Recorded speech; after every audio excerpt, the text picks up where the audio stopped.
Welcome, everybody, to another episode of Austin Tech Connect. This is the official podcast of the Austin Technology Council. My name is Thom Singer, and we're coming up on the 3-year anniversary of this podcast. And over the years, we have had the opportunity to interview a lot of people who are doing a lot of things in and around our tech community. And the idea is to expose you to people who maybe you've never heard of before and take a look underneath the hood at a lot of really cool things that are happening in different areas of tech here in Austin. And today, we're going to take a look at PropTech, because a lot of you may or may not know that amongst all the verticals of things that are really happening, property technology, real estate technology is one of those areas that we have a lot going on here in Austin. And today's guest is Greg Cooper. Greg, welcome to the show. Thanks, Tom. For those of you who, yeah, we're glad to have you here. I've known Greg for a long time, back to his early days as a realtor here in Austin. He runs a commercial real estate brokerage, but it's not just a real estate company. It's also a tech company. They use big data, AI, and all types of technologies to make sure they're providing a better outcome for their brokers and for their clients. And as the world gets more and more tech infused and as AI is touching everything, he really is getting creative in the way he's using tech to change real estate. And he's one of those prop tech companies that are right here in Austin that are doing really interesting things. He's lived in Austin for 31 years. He has an interesting background. He grew up in Jamaica till he was 9. His dad was an ambassador to the UN and a diplomat. He lived in London or in England for a while. He went to high school in Houston and then ended up in Austin to go to UT Law School. Got a degree in law with a focus on real estate law, and now here he is today. So, Greg, what did I leave out in that introduction that people should know about you? Wow, Tom, I think you hit just about everything there. Yeah, I'm great. Glad to be here, and thanks for having me. Nice. Well, before we get started, I have to thank the sponsor of Austin Tech Connect, and that sponsor is Calavista Software. You know, they work on software development without the drama. Since 2001, Calavista Software has been trusted by startups and Fortune 100 companies alike for their custom software needs, and we appreciate companies like Calavista that are true community champions, sponsoring organizations like the Austin Technology Council, because all of these nonprofits that serve our business community, ATC included, we can't do it without the support of the local community. So thank you to Calavista for being one of our community champions and the sponsor of this podcast.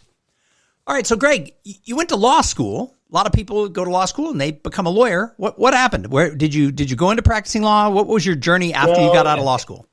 Yeah, it's interesting. I started a side gig in my first year of law school with some friends here in town. I was just really for some pocket money, and it took off. And so when I got out of law school, I had 200 employees, and I was running a company. What was that company? What were you doing? The Austin Java Company. So chain of restaurants. I drank a lot of coffee and ate a lot of sandwiches at the Austin Java Company. We probably met each other there because I worked a lot at the, so that just happened. I wasn't something that planned. I planned it. And by the time I got out of law school, I was, running a company as CEO and having fun. Was the original one on Barton Springs or was that an additional one? No, the original was 12th and Lamar. Okay. It was the old Terminix building, if you remember way back when, depending on how long you've been in Austin.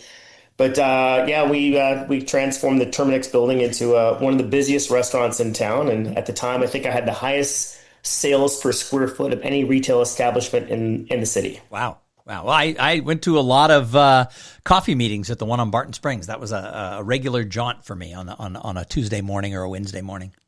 Great. All right. So after that, what happened there? You're running the always wanted the to get back, but I went to I thought I wanted to be a real estate developer. That's why I was learning real estate law, contract law. And I ended up getting into brokerage. Met my partner, Chad Goldwasser, and he was an agent that helped me sell a house, helped me buy a house. I didn't know how busy and how much money was available in residential real estate. I joined his team just thinking I was already kind of building a couple of houses on the side, and I decided I wanted to get my license. And that first year, I made more money than I ever made in my life and had more fun. And that's actually when I met you, because Chad and I were very good friends back then. And so that traces back to when I originally crossed paths with you. What year would that have been? That was 2005. That makes sense. Is when I started. Right. Yeah. So right at 20 years now. Yeah. All right. So you're doing that. You decide real estate. Wow, there's money to be made here. Keep going. Yeah, keep going with your story. I kept doing developments on the side, but I was running a real estate brokerage. We were the number one team in Austin for years in a row. That we became Keller Williams number one team worldwide. We mentored under Gary Keller, which is really cool. And then we opened our own brokerage, and that brokerage took off, and we got up to about 120 agents and three offices. And but it was mostly residential. But I was the one doing commercial deals for the brokerage the whole time. So I'd had a commercial background before with Austin Dava. I kept doing commercial deals. And then when we sold the company in the 2014, 15, I decided I wanted to go into commercial full time. And so I grew a team of commercial agents, and I was doing traditional commercial real estate in Austin. Nice. I ran across Travis Friese, the founder of Offered, because I cold called him. He owned a couple of assets on a list that was working. And he told me that he had a tech solution for what I was doing. And I was like, what do you mean you've got a tech solution? I started naming off the $2,500 of the tech tools that I had, that I was subscribing to, SaaS products, that none of them talk to each other. They're all just like silos of information. And I went and saw Travis, and Travis had this extremely elegant solution that he had already figured out. This is back in 2020, during COVID. And he had aggregated an amazing amount of data into one platform and was running predictive analytics over it, looking for who was most likely to sell, who was most likely to buy. And right there and then, it was a very early version of what we have now, but I could see that they could change commercial real estate. So how did you end up in business with him? Well, funny story. He wanted to hire me right away, and I said, well, I'm a broker. I don't work for people, but I would love to get my hands on that technology. And so we came up with a deal where I became an affiliate broker on his site, and I would use the technology to find assets for my clients, and I would pay him a fee if I closed on something. So that was October of 2020. By February, I had the whole team pulling in the same direction. We were launching a massive campaign using this technology. And he called and asked how things were going. I said, "This is great. This is going to be my best year ever. I've got everyone working on this tech platform." And he said, "Well, do you want to work some leads for me?" I'm like, "Well, what do you mean?" He goes, "Well, my director of acquisitions just walked out with two of his guys. I have $1 billion in deal demand. I just put a $49 million deal under contract, and my average deal I'm searching for is $30 million." And I'm like, "Well, that's interesting." That's a big number. Bigger, yeah, a lot bigger deals than I was working on at the time. And so I said, "Well, tell you what, you experiment with me and made me an affiliate. How about I give you half my time? Me and my team will come over. We'll work your leads and see what happens."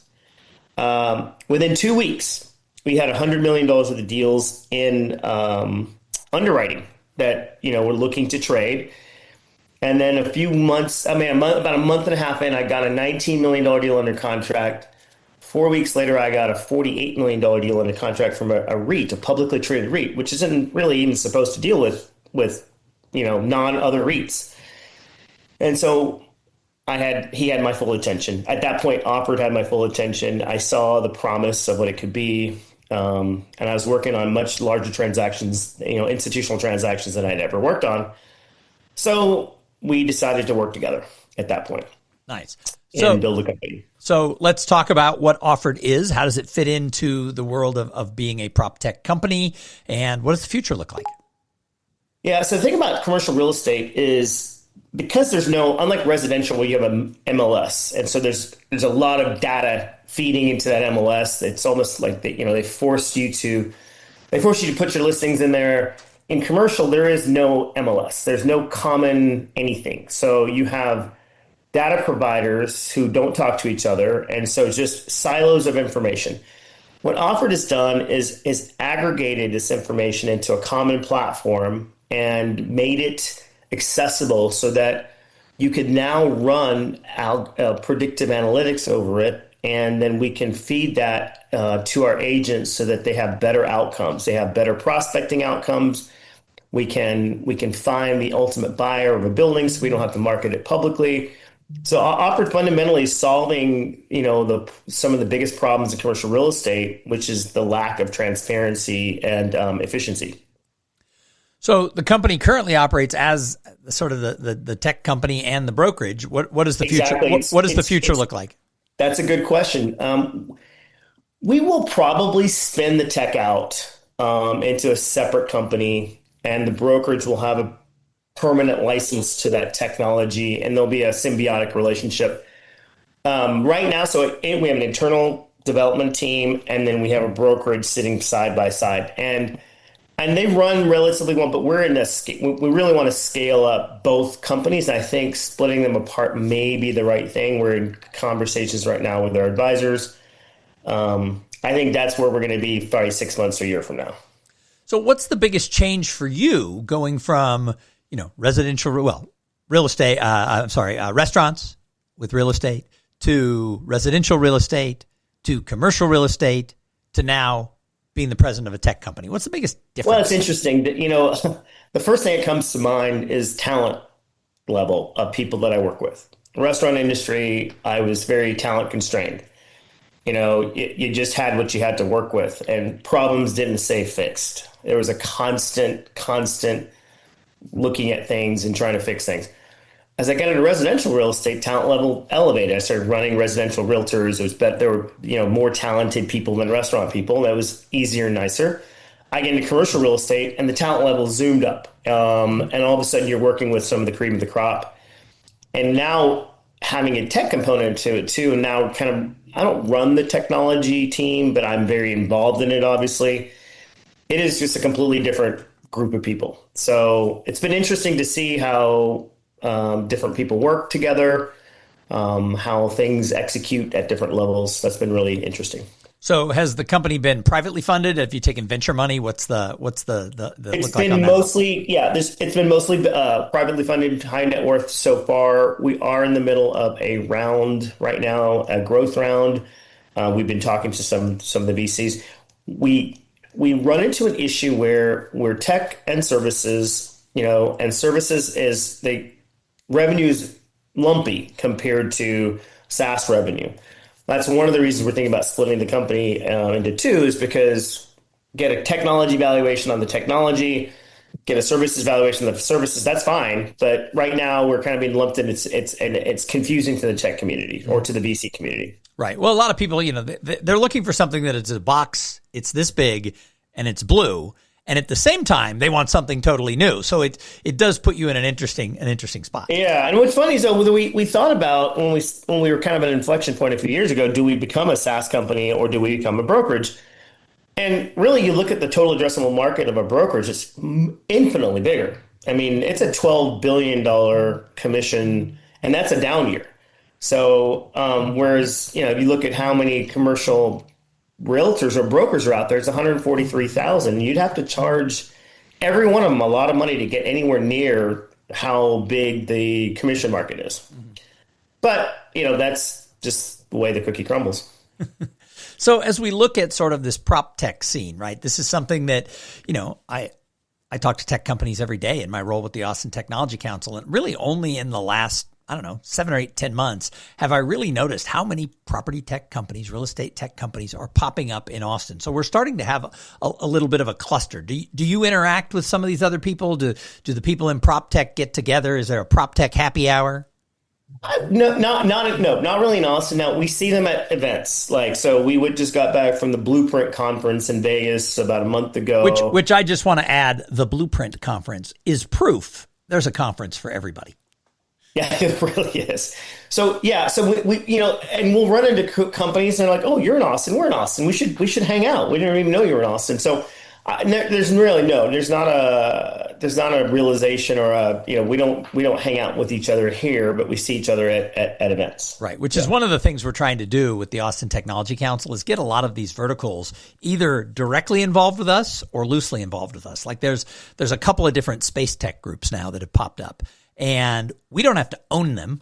My belief is that if any one organization tries to be all things to all people, you stifle the ecosystem. And so you have to have sort of instead of this idea of someone being, the king of tech, you got to have this thread that runs through it and connects. And so this month, next week, we're actually sponsoring kind of in conjunction with a group called Swift, which is ecosystem space group that has a happy hour. So we're sponsoring that. So we're trying to find, is there a PropTech group and then some other areas that we can either help them get started, we can either have them under our umbrella, or we can just be that thread that touches them into the rest of tech. And that's why I asked that question is, are there things going on? Yeah. That'd be great to see some sort of some sort of group pull together like that, so we could hang out together. That'd be great. And then the other thing is that, if you've got stuff going on in fintech and property tech and space tech and AI and all this stuff, if there's not a thread that runs through all of them, that they know what each other's doing, we're missing out, because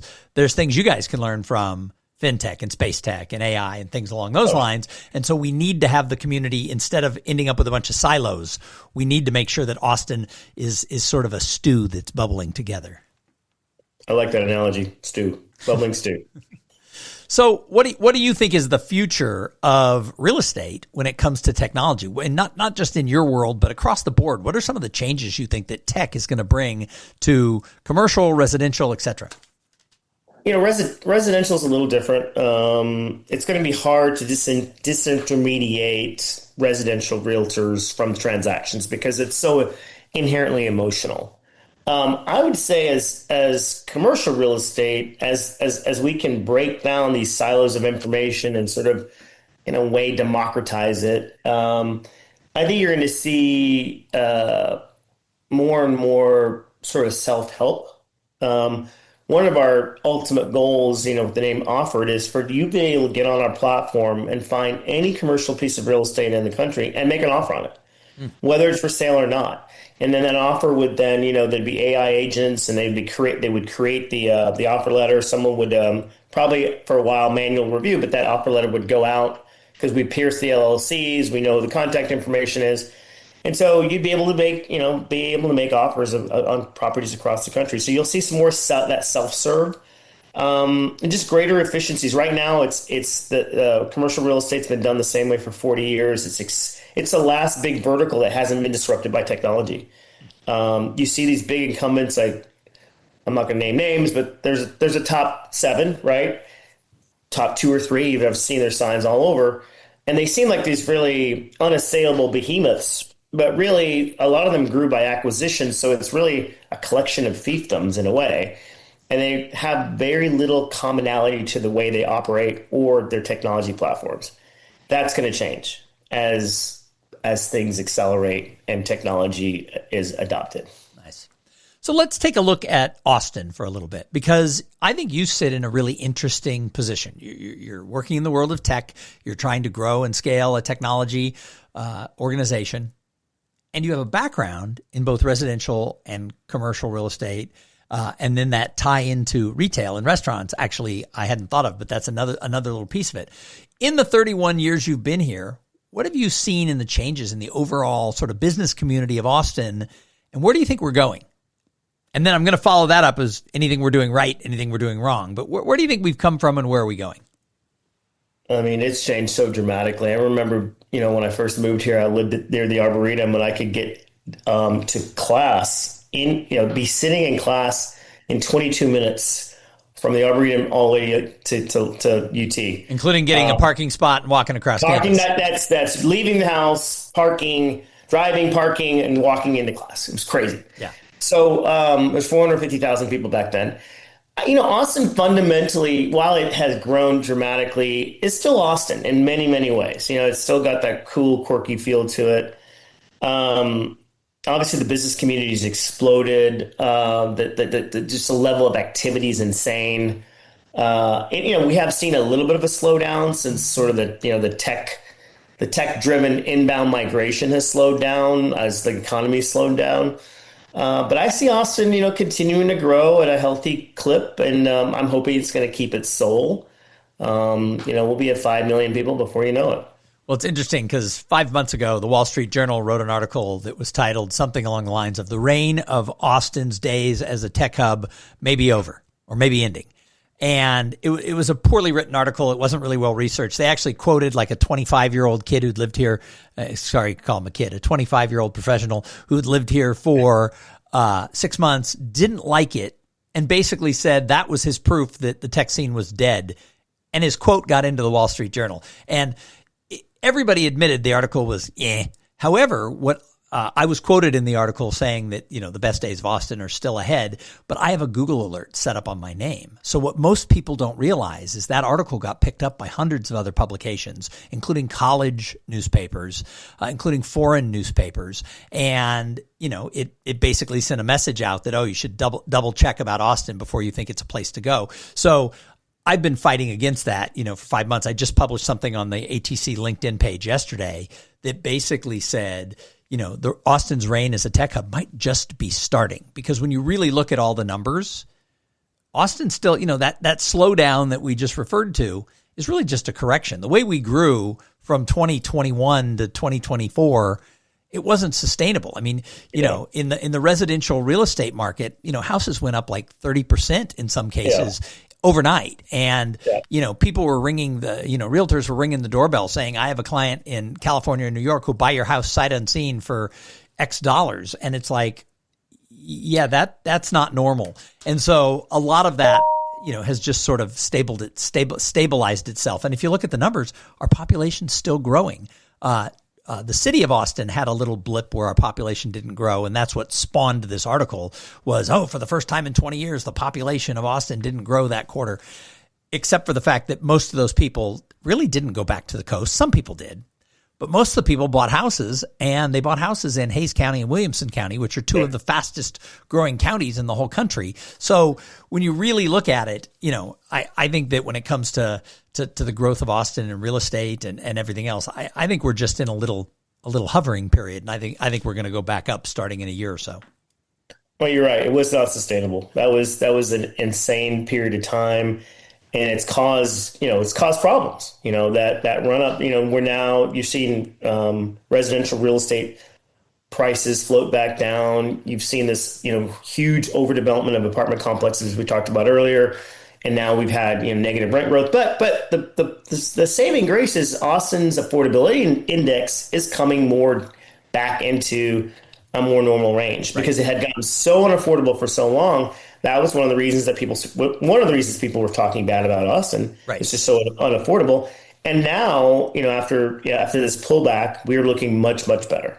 Yeah. And, another thing when they talk about the residential real estate market is, in that same time frame of the last couple of years, we went from 3% interest rates to 7% interest rates. And before we started recording, you and I were talking about that. That's holding the market back, not just in Austin, everywhere in the country, because people who are sitting with a 3% interest rate don't want to change houses and get a 7% interest rate.